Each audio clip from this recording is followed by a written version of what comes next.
Y que el Señor dijo, ¿cuál Señor? Porque hay muchos señores. Baal era un señor. Moloch era un señor. Cuando un profeta verdadero se levanta, dice, viva Jehová, en cuya presencia estoy. Así hablan los verdaderos profetas de Jehová.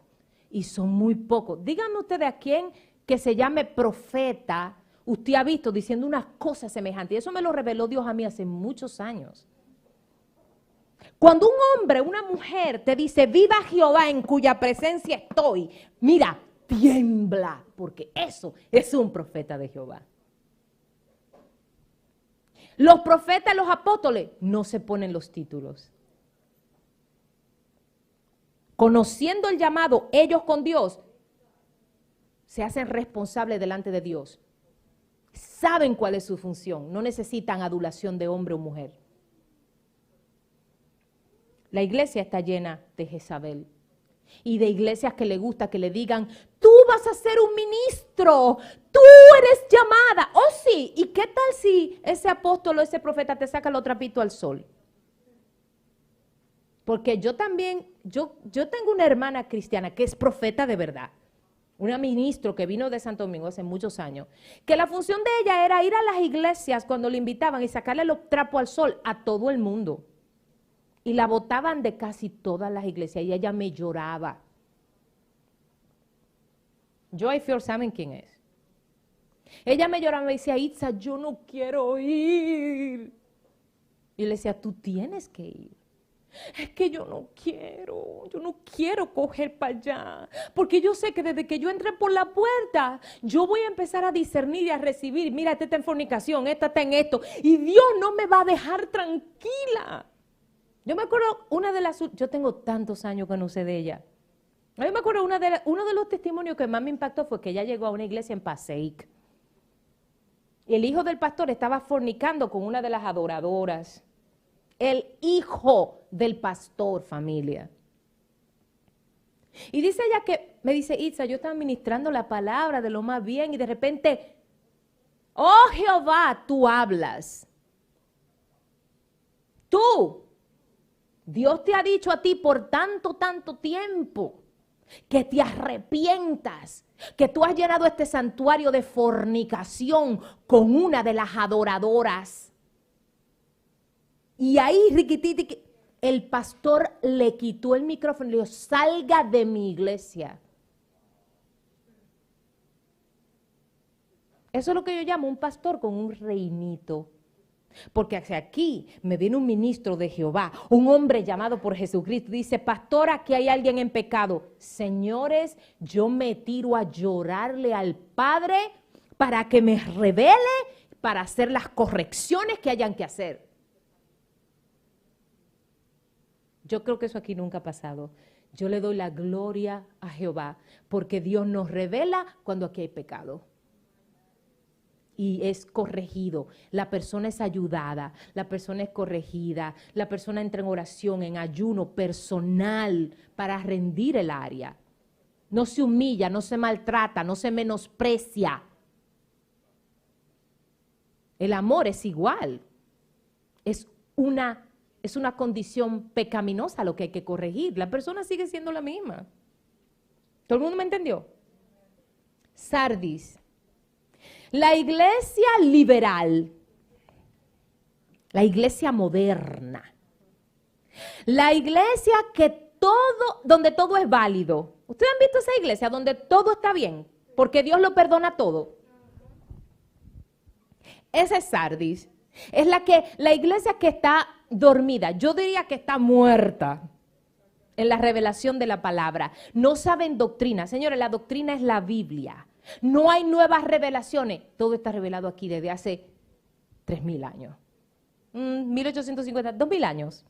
Todo está en este libro que se llama la Biblia. No hay nuevas revelaciones. Para usted nueva porque quizá acaba de convertirse o Dios se lo reveló recientemente. Pero no es una nueva revelación. Es sencillamente la revelación de las Escrituras. La iglesia de Sardis es la iglesia liberal, donde en realidad muy pocas personas de verdad buscan de Dios. Miren, hay una iglesia que conozco yo, y mis hijos saben cuál es, pero como les dije ahorita, sacamos los trapos a la luz, pero jamás humillamos ni mencionamos un ministerio o un pastor específico, que uno no hace eso. Hay una iglesia donde hay una tía de una de mis hijas espirituales que yo digo, Padre, ¿por qué tú no me la mandas para acá? Porque esa mujer aquí, con el nivel de oración y de intercesión que nosotros llevamos, sería tremenda. Yo te prometo que yo la formaría como una intercesora profética, mira, como mis hijas. Y yo orando, Dios me dijo, no puedo sacarla de ahí. Esa es la única luz que hay en ese lugar. Le estoy hablando que eso me lo reveló el Espíritu de Dios a mí a las 3 de la mañana orando por esa señora. Es la única luz verdadera que yo tengo en esa iglesia. Si yo la saco, todas mis ovejitas que están ahí se van a perder. Y yo se lo dije a Leslie. ¿Verdad que sí, Les? Estos son los tipos de iglesias donde los cristianos todo es amor. Todo Dios te lo perdona, porque Dios es amor. Dios todo lo perdona. Siempre que tú vengas a la iglesia los domingos y que tú vengas y diezme y ofrende de vez en cuando, Dios todo te lo perdona porque Dios ama a todos. Dios ama a todos, pero Dios no se manifiesta en todos. Dios ama a todos, pero Dios demanda santidad y disciplina con vara al que considera hijo. ¡Bam! ¡Bam, bam, bam! Esas son las iglesias donde las danzas son mundanas. Señores, siempre les digo que mi otro viejito, el reverendo David Ríos, quedó maravillado con las danzas nuestras aquí. Sin exhibicionismo, sin ropa indecorosa. Las niñas adoran, y no son todas, aquí hasta las viejas danzan, menos Denise y Josefina, por supuesto, no quieren, por mí danzaran también. ¿Verdad? Pero aquí hasta las mis diáconas danzan, saben sus mantos y sus cosas.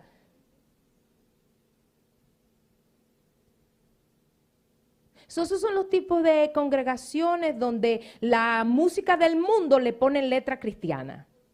Como si tú pudieras tomar canciones dedicadas al diablo, al mundo, le cambias 2 o 3 letricas, le pones Jesucristo, puedes venir y traerla aquí, como si eso fuera agradable. Eso es incienso extraño delante de Jehová. Lo que es de Satanás es de Satanás, lo que es de Dios es de Dios. Y eso no puede confundirse. Uy, estoy dura hoy. I'm so sorry. Yo le dije a mis escuderos hoy que se cubrieran porque yo hoy iba a venir dura. Pero es que la iglesia necesita conocer.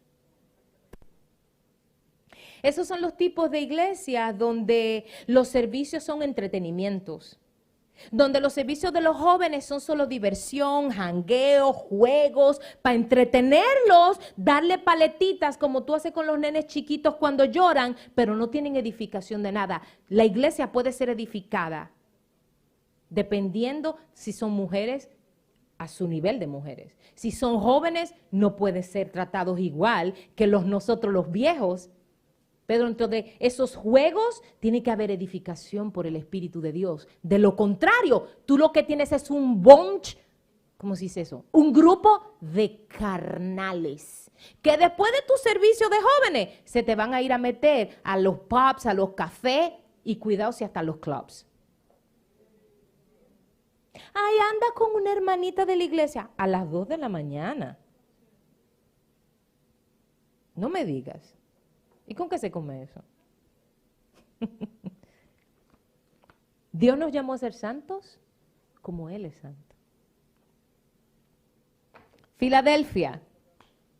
La iglesia de la Filadelfia es la iglesia de sana doctrina. La iglesia de sana doctrina. Pon sana doctrina. That's enough, hija, gracias. Sana doctrina, familia. Esa es la iglesia que ora, esa es la iglesia que ayuna, esos son los cristianos que viven metidos en la palabra, esos son cristianos que cuando sienten que están decaídos, eso quiere decir que su primer amor se está yendo, llaman a Nina, llaman a Denise, vamos a orar, me siento mal. Esos son los cristianos que viven en constante batalla con su carne. Esos son los cristianos que se levantan a las 3, 4, 5 de la mañana a orar, a consagrar sus hijos, a orar por el pastor. Esos son ese tipo de cristianos de la iglesia de la Filadelfia.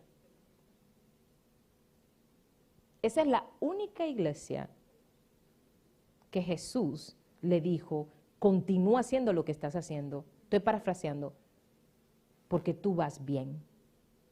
No te dejes robar lo que Dios a ti ya te dio, lo que yo te he dado. La iglesia de la Filadelfia es, Jesús le dice, tú tienes poca fuerza. Y yo empecé a preguntarle al Espíritu, ¿por qué poca fuerza? Es una iglesia que ora, que ayuna. Y el Espíritu Santo me dice, porque eso significa que en medio de la debilidad del creyente, yo me hago fuerte. Cuando tú te sientes solo, cansado, triste, los hijos son uno irrespetuoso, te botan del trabajo, tú no tienes ni para comer, tú empiezas a clamar y dices, Padre, ayúdame porque me muero. Y en medio de tu debilidad, Él se glorifica. Porque esta vida, familia, esta vida es dura. A mí el Espíritu Santo me puede decir, mira, 20 años más de vida y 10 millones. Y digo, no, muchas gracias. Quítame 10 y llévame 10 años antes. Es que entendamos, cuando nosotros nos vayamos con Cristo, es una eternidad con Jesús. Yo literalmente pienso pasármela a los pies del Padre, porque yo tengo una regileta de preguntas que quiero que me conteste. ¿Sí o no? Empezando con cuál era la fruta que Eva se comió. Yo necesito saber. ¿Sí o no? Esta es la iglesia que vive el evangelio. Esta es la iglesia que persevera unida. Ah, de esta no hay muchas. De esto no hay muchos cristianos. Y la última, la Odisea. La Odisea es la congregación rica, la congregación suntuosa, glamurosa, donde la gente tiene que ir vestida con traje cada domingo y peinado y maquillaje. Esta es la Odisea, la iglesia materialista, la iglesia tibia, carnal, que para ellos es más importante lo que tú lleves puesto que tu interior, que la vida espiritual que tú lleves como padre en tu casa, como empleado en tu trabajo, que la vida que tú lleves cuando tú vas manejando y tienes que respetar los símbolos de tráfico. Todo eso es contado sobre nosotros, familia. La Odisea es la iglesia donde la prosperidad es lo que marca la espiritualidad que tú tienes. Sin embargo, Jesús le dijo, tú eres una ave desventurada, miserable, pobre. Y en pocas palabras, si no te arrepientes, te vas para el fuego del infierno por tibia, carnal, materialista. ¡Bam! Cristianos que no creen, que creen que porque tengan una buena economía son bendecidos, están en el orden de Dios. La vida espiritual de un ser humano no se demuestra con la ropa, se demuestra con la vestidura interna. La vida espiritual de un creyente es de adentro para afuera, no de afuera para adentro. Ahora yo voy a hacer una pregunta. ¿En cuál de estas 7 iglesias tú estás ubicado? ¿A cuál de estas 7 iglesias tu pastor pertenece? ¿En cuál de estos 7 grupos de creyentes tú estás?